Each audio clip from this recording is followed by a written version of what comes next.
Welcome back. Today I will talk about Central Bank Digital Currencies. For thousands of years we have been using physical currencies, but as of lately there has been talks about digital currencies, which are issued by central banks all over the world. They are referred to as Central Bank Digital Currency, or CBDC. So why a digital currency?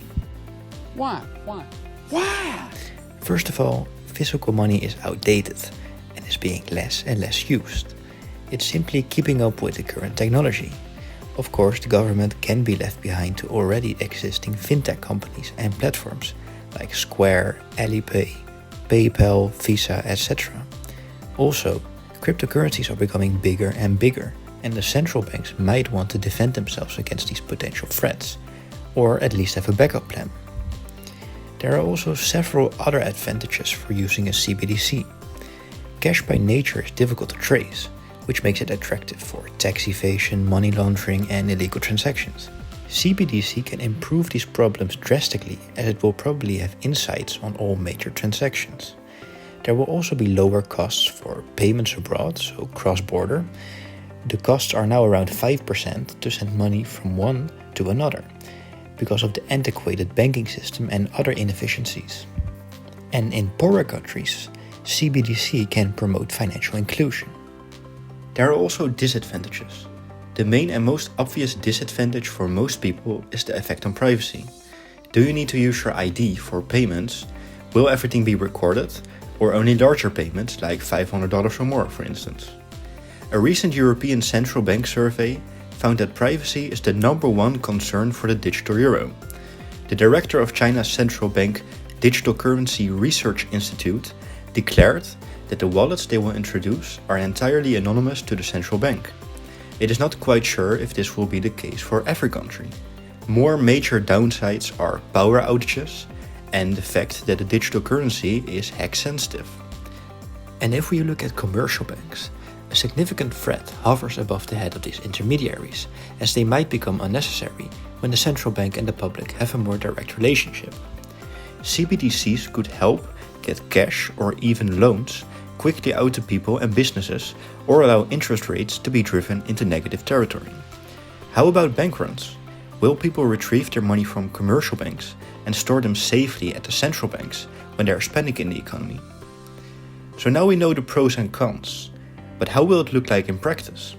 A central bank will issue the currency and you will have a digital wallet on your smartphone. They would not have to create it physically, but digitally.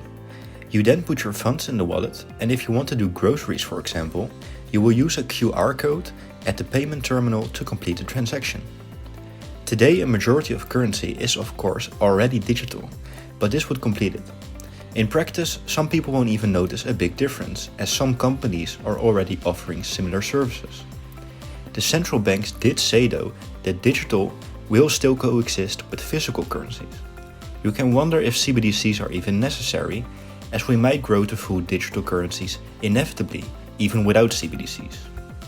Another question is whether every country will switch to CBDCs. The Bahamas was actually the first country to launch their cent dollar, and China followed after with the digital yuan. Countries like South Africa and India are planning to issue their currency, and there are a lot of other countries like the US and Russia who are still in the exploration phase. It is likely that in a couple of years, the majority of nations in the world will have launched their own digital currency. At last, what about competition? Are other countries like China competitors in how fast we implement CBDCs? The US, for example, says it's not in a hurry, but this is what Willem Middelkoop has to say about it. And they spin it in a way that they're still not sure whether they will introduce it. They're not in a very big rush, but I know from some people I spoke from behind the scenes working on this project, they really want to finish their digital currency project very, very soon. The cryptocurrency market is another major form of competition, as very large companies like Tesla, Square and PayPal have been getting into crypto with Bitcoin. As crypto is decentralized, I don't see a threat to the central banks in a way of a better alternative. If the government feels crypto is becoming a major threat to them, they will intervene with higher taxes, for example, or another discouraging measure. On the other hand, is there a threat to crypto? Il porte. Inventory. Dump it.